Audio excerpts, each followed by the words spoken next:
Thank you for joining the Rebuilt Parish podcast. On today's episode, we are continuing the conversation about taking that time for yourself as a parish leader during Advent and Christmas.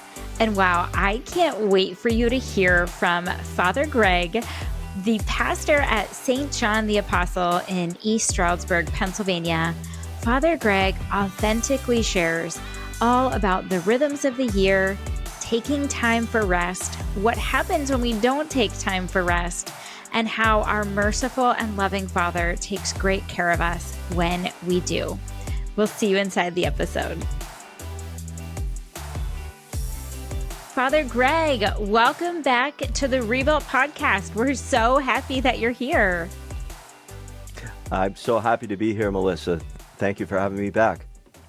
Well, we are continuing this conversation today about pouring into yourself as a leader, especially during Advent and Christmas. And Father Greg, I can't wait for everyone to get to learn from you today about how you prioritize rest and renewal as part of that. I'm happy to share, Melissa. This is something that I myself, I'll be honest, am working on and growing to do better. And I'm excited to share some about that. Well, I think you've got such a great story, and I think everyone's going to be able to resonate. And I think it's important that people hear that, hey, none of us are perfect at this, but by, taking some time to plan, you can make it happen. Absolutely, you can make it happen. Well, let me just ask you this first question. How do you prioritize rest and renewal, especially after a busy holiday season? And why is it so important to you as a parish leader? Well, absolutely. You can't give what you don't have. I'm always preaching to myself and trying to set an example, first of all, as a parish leader.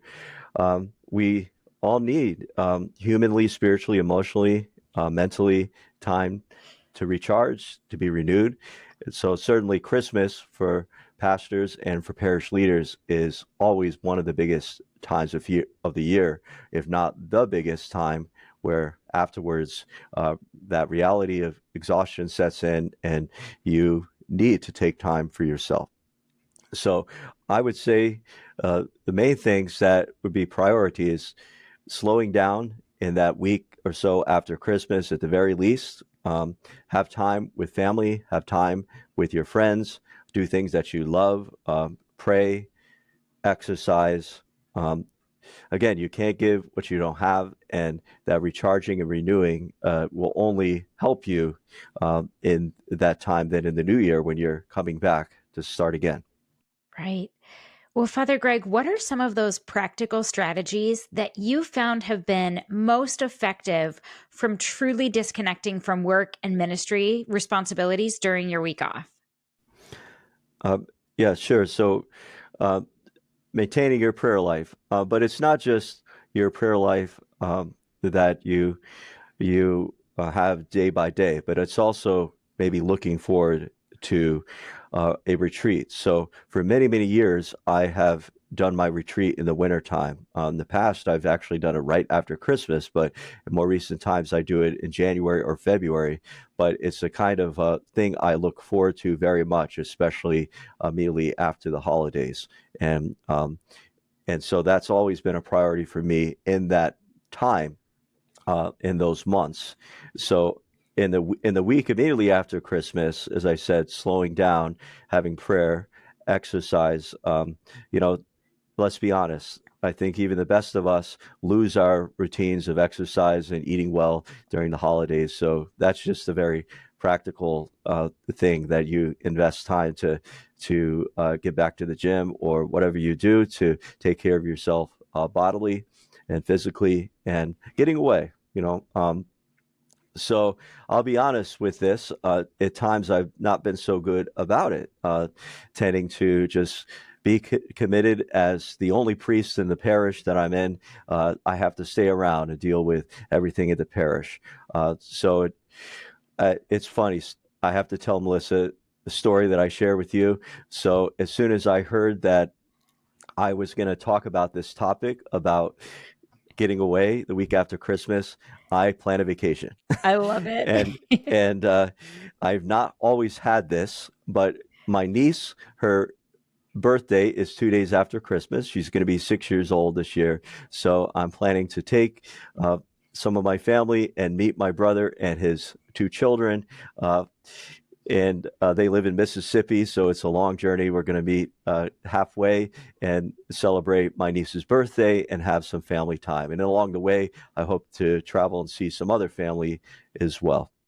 That's so fun. And Father Greg, I love that you shared that. And something that you shared with me earlier too is what happens on those years that you don't necessarily unplug and take that time away after Christmas. Oh my goodness. So it's almost routine that in the past, I will say, I'm going to get sick. And then Christmas Day, I get sick. Yep. Let's hope and pray it doesn't happen this year. But it can happen to all of us, especially uh, if we're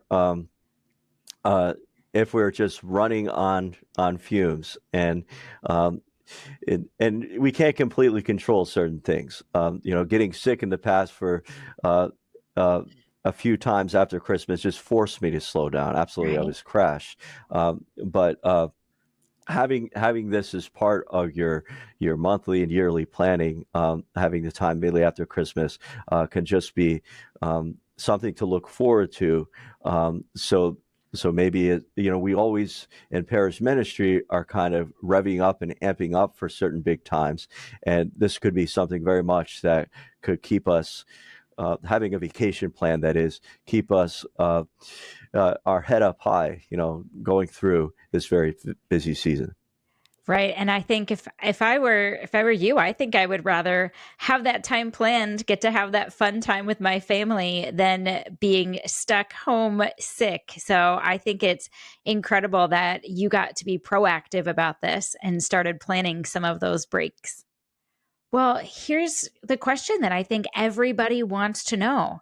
How do you prepare your team and your parishioners in advance for this so that you can take that time off without feeling anxious or guilty? Well, thanks be to God, I have an amazing staff and leadership team, and they're there for me at every step of the way, and we work together. So always our parish just makes it known parish wide that there are not many activities except the bare minimum in the week after Christmas. And then even through the month of January, things are slowed down. And so that's the expectation. Uh, Staff after the holidays will be off. There may be some post-Christmas celebrations and gatherings, but that's about it. And wonderful staff helps me to find coverage for masses and those kind of things. So actually, this year, for the first time, I'm going to be away that entire weekend after Christmas and all the way through the New Year to January 2nd. So everyone expects that I'm gone, and I'm grateful for that. I think actually the parishioners will be happily surprised that I'm not around that week after Christmas. To be like, oh, thanks be to God, Father's getting some time, and That's and and, amazing. and that's a great dynamic to have. Yes, for sure. That your parish cares that you get that time off. And we know some of your team and we love them and we know how incredible they are. And that's an important piece in this is surrounding yourself with great leaders. Oh, absolutely. We have some incredible planners who help me because I'll be honest, I'm not naturally a great planner.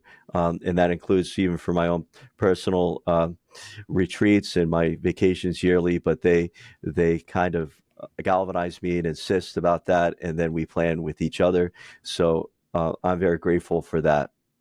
And everyone on the team will have in different ways time with vacation and family and friends, not just myself. Well, that's so good. And that leads me to this question that I've been wanting to ask you. What advice would you give for parish staff or volunteers who struggle with that idea of stepping away from their ministry duties for a little bit of time? Well, it's all about continuing to build up high trust levels and have a team that works together well, and that's not something that's easy.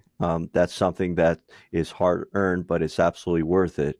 It's worth it for every aspect of parish life, including for a priest taking care of yourself. Because many of my brother priests, we are workaholics. We do tend to want to pour ourselves out in ministry, especially often the younger priests. So I just encourage all of us. It is very beneficial to yourself, your priesthood, your life, and as a parish leader, to work toward having a high trust level and having people who complement you in your own gifts and talents and way you look at things, that will just help everyone flourish and find what what gives you energy and joy.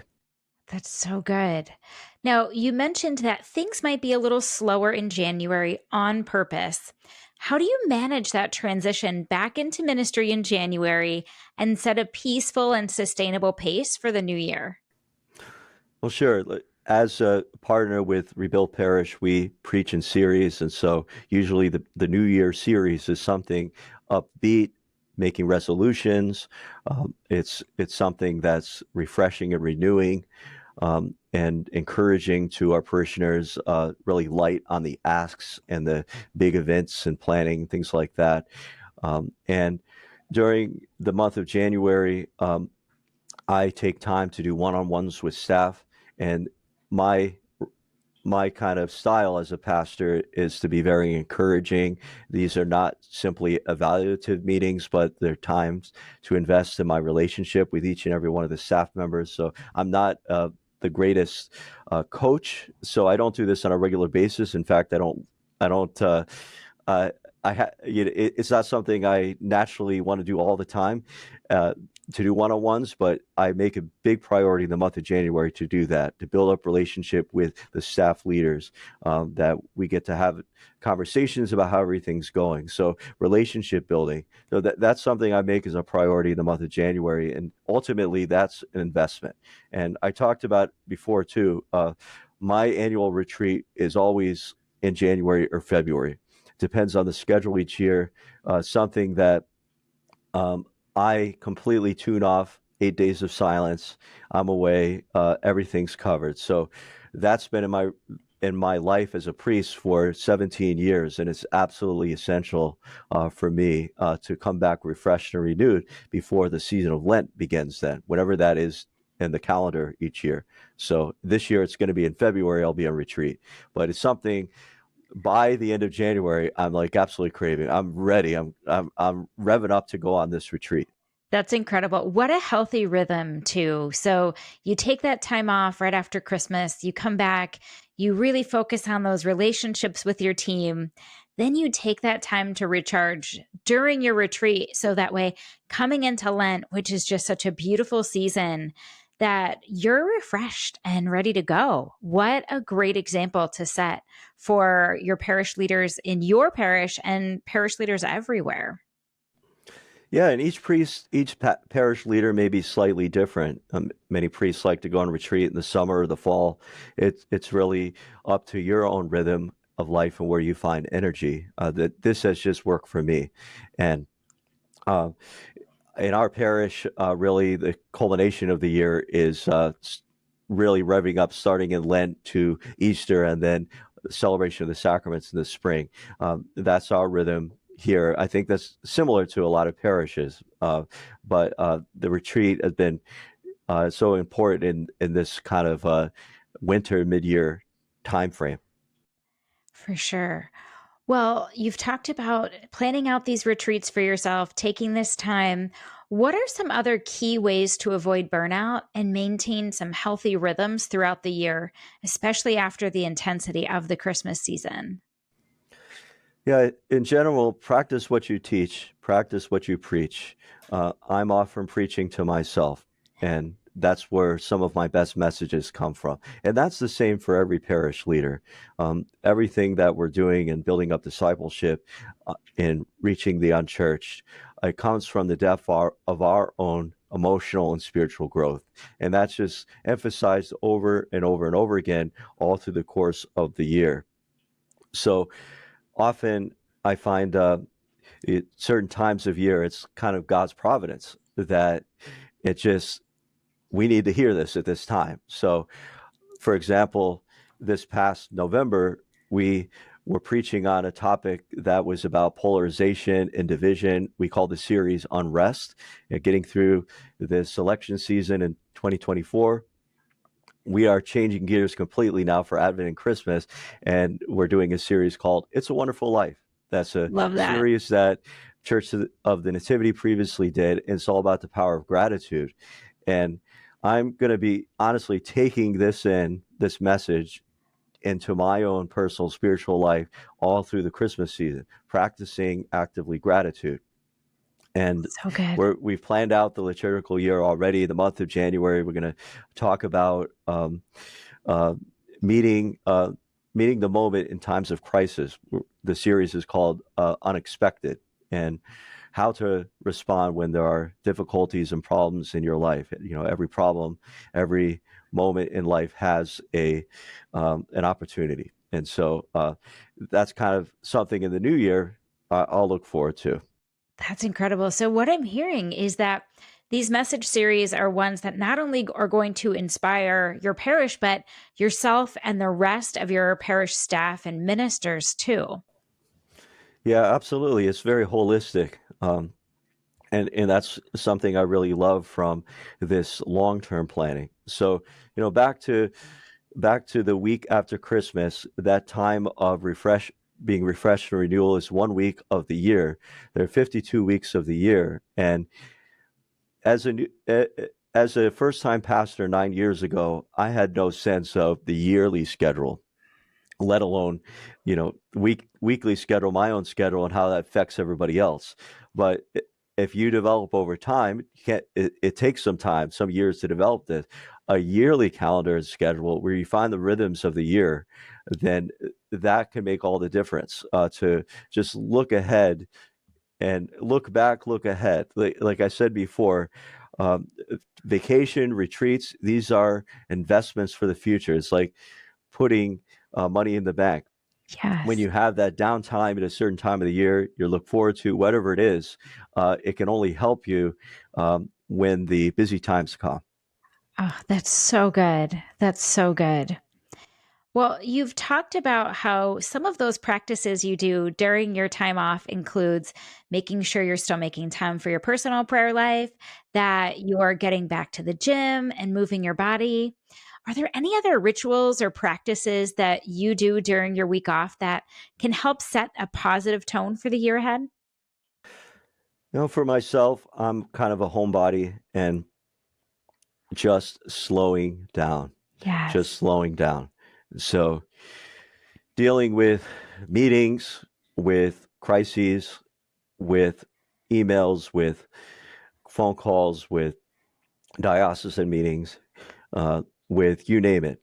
Um, Having that schedule free, practicing stillness, silence, crashing, like perfectly okay. Yes. So that sometimes is hard for me to allow myself to do that. It But can be hard. wherever you're at, just relax, watch holiday movies, be with your family, sleep in, and allow yourself to accept that. That's so good. So good. Well, Father Greg, how has prioritizing self care and rest influenced your ministry over the years? And have you noticed a difference in your energy or effectiveness as a leader during times that you've taken that rest and prioritized it versus times where you've maybe let yourself get to the point of burning out? Yeah, there have been times where I've felt overwhelmed, and it does make all the difference. I can remember I've always taken my retreat, so that's been an incredible lifeline. Like that is like in the calendar, it's locked in, and I just had that discipline since seminary. Thanks be to God. So Um, good. I would say that I've been bad in the past about vacation time, and that will come back to bite me. Right. And in those moments, if I don't take a few weeks in the summer when I usually do, and that's happened, honestly, it's happened where I just said I'm too busy, I've got stuff going on. Then I come in the fall, and this time of great refreshing or great revving up in the parish, kicking off the school year, I'm not fully 100% in it, and I feel that. Um, I'll be honest too.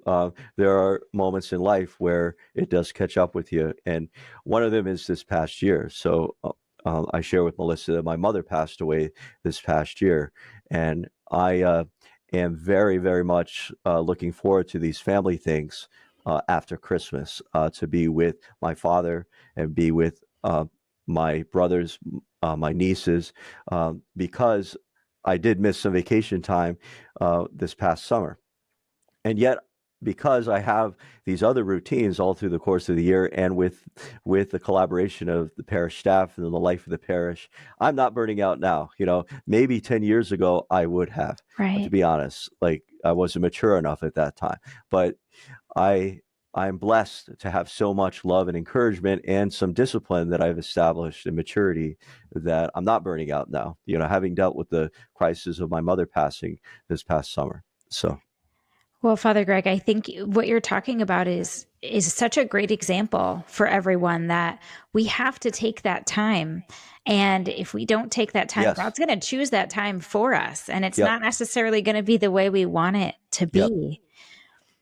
What Yeah, absolutely. what encouragement would you offer to other parish leaders who feel like they just can't take some time off based on the demands of the ministry?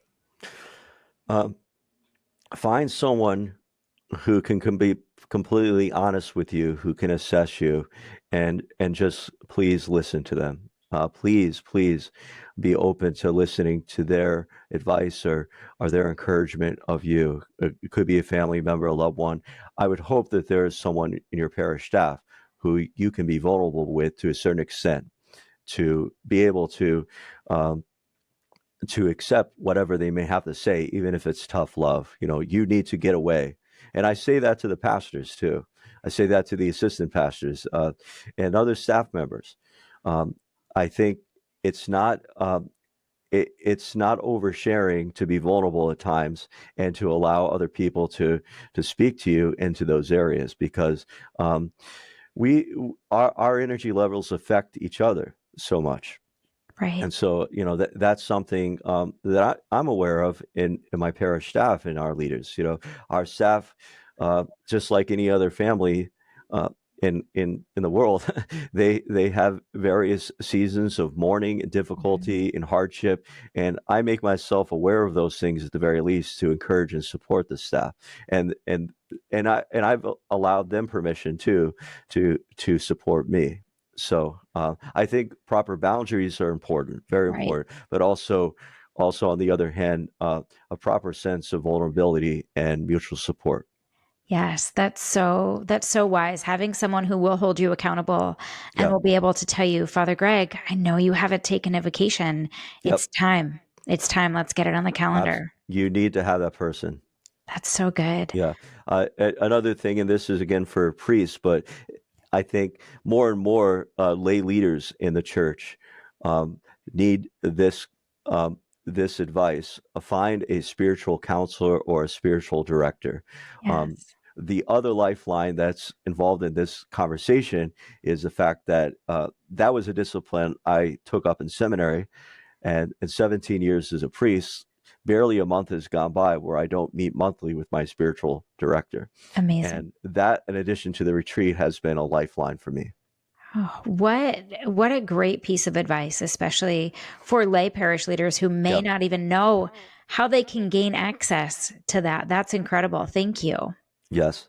Yeah, absolutely. And find the resources in your diocese, or ask your pastor, how might I find a spiritual counselor, director, or someone who I can have that very deeply trusting relationship with, to be there to help me.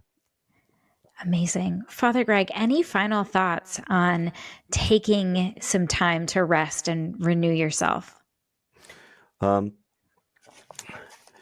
Prioritize relationships. Ultimately, our faith is about a relationship with the God of love and mercy, who has sent his son to save us and rescue us. And we as parish leaders are not exempt from our own growth as disciples. Whether you're a pastor, you're a priest, you're a parish leader, prioritize your discipleship, your own spiritual growth, your own formation in the gospel, your own daily prayer. We can't give what we can't receive. And just know, if you are on the edge of burnout, if you're struggling right now, there is hope. There is always possibility for renewal. Even if you go through a season where you may have to take time for yourself, it's acceptable, it's okay. A God of love has a greater plan. He has a greater plan for the church. He has a greater plan for us and in our parishes. So I hope that this conversation just helps to encourage you above all.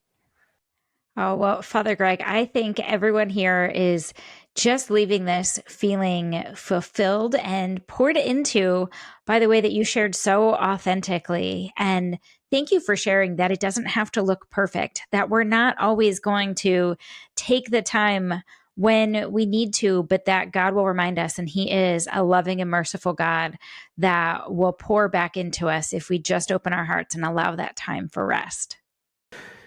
Absolutely. Just be still and know that I am God, says the Yes. psalm. And we don't have to be perfect. God a God of love is gently reminding us always and is with us. Absolutely. Well, Father Greg, thank you for pouring into our community today. We are so grateful for you. We love having you as a partner parish, and we're just so grateful that you took the time to just share with this Rebuilt community today. It's my honor, Melissa. I love everyone in the Rebuild community. You mean the world to us at St. John's Parish and to myself and my priesthood personally. Thank you. And thank you, Melissa, for the opportunity to have this conversation today. Well, we love having you, and we look forward to having you back again sometime soon. And thank you to our Rebuilt community for listening. We are praying for all of you.